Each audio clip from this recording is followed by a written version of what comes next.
ఈరోజు ఏం మూవీకి వెళ్ళేసి వచ్చారు? నిన్న దేవర అయిపోయింది కదా.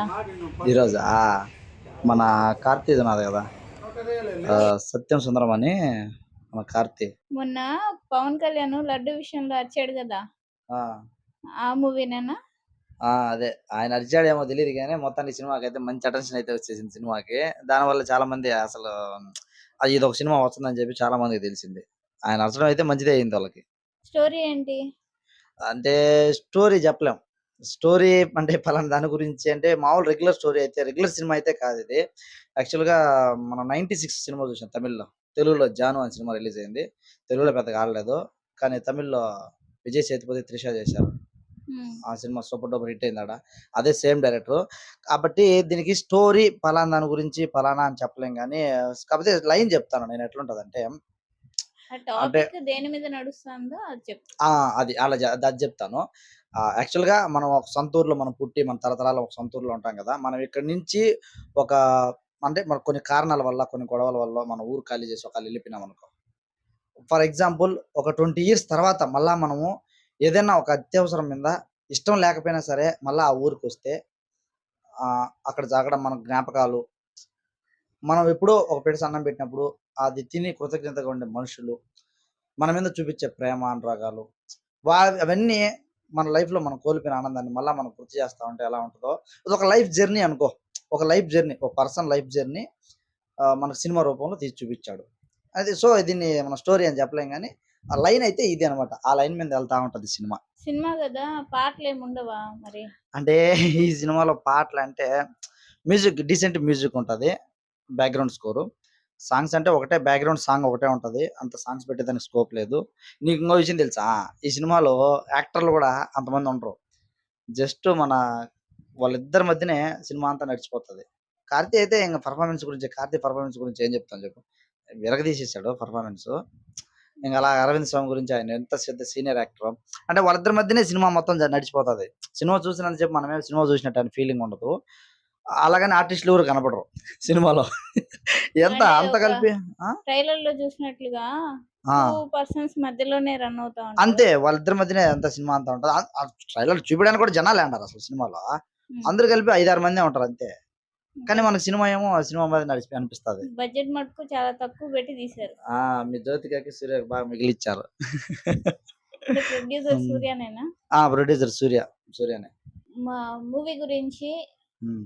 నీకేమనిపించింది? ఆడియన్స్‌కి ఏమని చెప్పాలనుకుంటున్నావు? మూవీ గురించి ఫైనల్‌గా నేనేం చెప్పాలనుకున్నానంటే, అంటే పోవచ్చునా ఈ సినిమా చూడొచ్చునా అంటే, ఖచ్చితంగా మీ లైఫ్‌లోని కొన్ని ఎమోషనల్ మూమెంట్ ఉంటాయి గదా! ఆ మూమెంట్స్ మీకు మీరు ఫీల్ అవ్వకపోయినా ఒకసారి ఆ సినిమాకెళ్తే ఖచ్చితంగా ఫీల్ అవుతారని చెప్తాను. పోవాలనా, కంపల్సరీ చూడాలనా అంటే అది మీ చాయిసే. ఎందుకంటే ఖచ్చితంగా బొండి సినిమాని చూడండి. మీరు ఖచ్చితంగా థ్రిల్ అయితారనైతే చెప్పలేము. అలాగని పోకుండా ఉండగాకండి ఇవేం మిస్ అవుతారు అని కూడా చెప్పగలుగుతాము. మీకు టైం ఉండి స్లో నరేషన్ ఖచ్చితంగా చెప్తున్నాను. సినిమా చాలా స్లో నరేషన్ ఉంటది. ఆ స్లో నరేషన్ ఇష్టపడే వాళ్ళకి సినిమా ఖచ్చితంగా నచ్చుతది.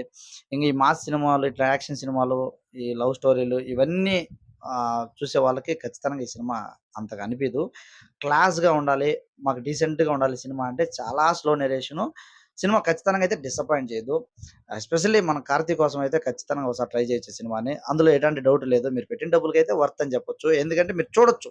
'కార్తీని' చూస్తున్నంత సేపు మన సినిమాలో ఎంటర్‌టైన్ అవుతాము, ఎమోషన్ అయితాము. ఆ 2 కరెక్ట్‌గా ఉన్నాయి సినిమాలో. నా సజెషన్ అయితే అది. సినిమాకి మనము రేటింగ్‌లు గాంటివి ఇయలేం గానీ, ఖచ్చితంగా అయితే ట్రై చేయమని చెప్తాను. టైమ్ ఉంటే ఖచ్చితంగా ట్రై చేయండి సినిమాని. అంటే కెరియర్ కోసం హ్మ్. చాలామంది వాళ్ళ నేటివ్ ప్లేసెస్‌ని వదిలేసి హ్మ్. దూరంగా ఉంటారు గదా! ఆ! వాళ్ళకి మూవీ టచ్ అవుతదా? అంటే కెరీర్ కోసం బయటికెళ్తారు చూడు. అలాంటి సినిమా కాదిది. టోటల్‌గా ఊరినే వదిలేసి ఎళ్ళిపోతారు గదా! అంటే మామూలుగా ఇప్పుడు ఊర్లో చిన్న గొడవ వరకు ఏదో సమ్ ఇష్యూస్ వల్ల మనం వెళ్ళిపోతాం కానీ, మన రిలేటివ్స్ ఉంటారు ఇక్కడ. మన అన్నదమ్ములు గాని, మన అక్క చెల్లెలు గాని ఎవరో ఒకరు ఈడనే ఉంటారు. అలాంటోళ్ళ కోసం తప్పనిసరిగా ఊర్లోకి రావాల్సొచ్చిన పరిస్థితి వచ్చిందనుకో. అంటే మనకిష్టం లేకపోయినా ఈ ఊర్లోకొచ్చినప్పుడు, మనం ఎప్పుడో చిన్నప్పుడు వాళ్ళని చూసుకున్నామనే ఒక కృతజ్ఞతతో అంటే వాడి పేరు మనకు గుర్తుండదు. మనం వాళ్ళకి గుర్తుంటాం. అలాంటి ఒక పర్సన్ వచ్చి మన మీద అతిగా ప్రేమ చూపించేస్తా ఉంటే, వాడు మనల్ని వరుసపెట్టి పిలిచేస్తా ఉంటే, వాడి పేరు కూడా మనకు తెలియకుండా వాడు చూపించే ప్రేమకు ముగ్ధులైపోతాం కదా! అలాగా ఈ సినిమాలో కూడా ఎగ్జాక్ట్‌గా అలాగే ఉంటదనమాట. వాడి పేరేదో మనకు తెలీదు. మనం అడగాలంటే యాక్చువల్‌గా సినిమాలో అడగలేని సిట్యుయేషన్ పాపం వాడెవడో తెలుసుకోలేని పరిస్థితి. కానీ వాడు తెలియకుండానే వాడు అంత ప్రేమను చూపించేస్తుంటాడు. ఆ ప్రేమను తట్టుకోలేకపోతాడనమాట. ఆ జర్నీ వాళ్ళిద్దరి మధ్య ఎంత బ్యూటిఫుల్‌గా పండిందంటే అంత బ్యూటిఫుల్‌గా పండిద్ది. ఖచ్చితంగా ఊరొదిలేసి పోయినోళ్ళు ఖచ్చితంగా ఇది ఒకసారి టచ్ అవుతది. ఊరొదిలేసి పోయినోళ్ళనే కాదు, మనకు గూడా ఎప్పుడైనా మనం చదివిన స్కూలుకి పోయినా, లైక్ 96లో మాదిర మనం చదివిన స్కూలుకి పోయినా, ఎనక్కి పోయినా, లేదంటే మనం ఇంతకుముందు గడిపిన ఒక ఊరికి ఏదైనా పాత ఊర్లకి మనం పోయి చూసినా, ఆ జ్ఞాపకాలు ఎలా ఉంటాయో ఖచ్చితంగా ఈ సినిమాలో రీకాల్ చేసుకోవచ్చు. జాబ్ కోసం గాదు. 'రవితేజ' మూవీలాగా ఆటోగ్రాఫ్ ఆహాహాహా! అలా అంత ఇదుండదు. మరి అదంతా ఒక కమర్షియల్ సినిమా లాగానే తీసినారు. ఇదేందిరా అంటే ఒక నావెల్ లాగా ఉంటదనమాట. అలా ఎళ్తది. ఓకే. సో, ఇది ఓవరాల్‌గా సినిమా గురించి. Thank you. మీరు ఖచ్చితంగా మీరు ఈ సినిమాని చూడాలనిపిస్తే ఖచ్చితంగా కామెంట్ చేయండి. ఏదేమనిపించినా మేము కొత్తగా ట్రై చేశాం కాబట్టి ఈ వీడియో మీకు నచ్చితే కొంచెం లైక్ చేయండి. మన ఛానెల్ కొంచెం సబ్స్క్రైబ్ చేసుకోండి. Thank you so much.